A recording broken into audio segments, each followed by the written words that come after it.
They let us see whatever we wanted to see, but we were told that they tried to make things look better the day before. Just awful, awful, awful to see how these people are being treated.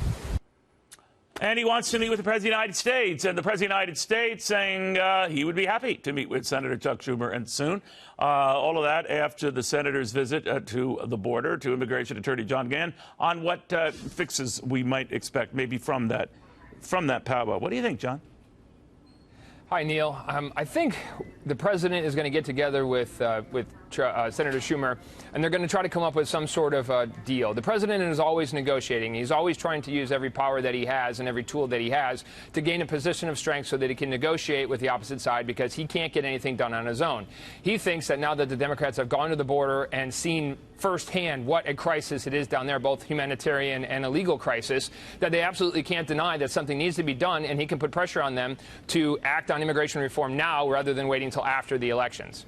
You know, they always talk a good game, that both sides want to do something on this. I don't doubt that they would like to, but they never do. So what are we likely left with here? Because what signs we're seeing is that whatever's being done because Mexico's cracking down on this problem at the border, on its southern border, and that early on seems to be alleviating things a little bit. What do you think? That's absolutely right.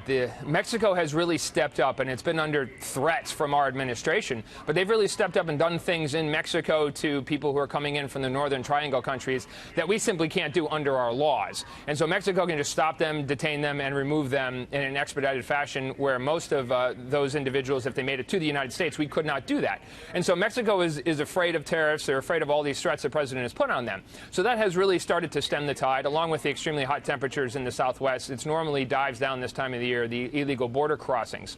But the president is trying to do everything he can within the law and at the edges of the law to try to stop what he sees as a huge humanitarian problem.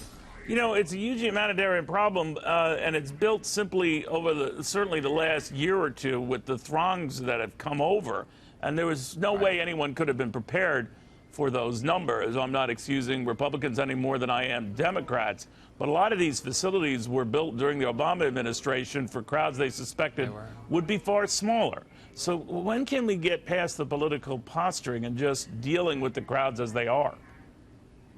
I think that's where we're finally getting to that point, is if the president can put enough pressure on the Democrats and on the left that they have to do something, because we can't simply have all of these terrible photo ops of children in these cages, in essence. That's what they are, in these fences, and these people being packed into these small border patrol facilities where people weren't supposed to be spending more than 24 hours, 48 hours, and now they're spending 30 days there. The optics are terrible. It's terrible for both sides, and the president is trying to use that to his advantage to get a solution. And his solution is going to be less legal immigration, asylum reform, refugee reform. He wants to reduce illegal immigration to the country into the tiny little boxes that he likes, and he's going to do everything he can to put pressure on the Democrats to give him that. We shall see. John Gihon, thank you very, very much. Good catching up with you. Thank you, Neil.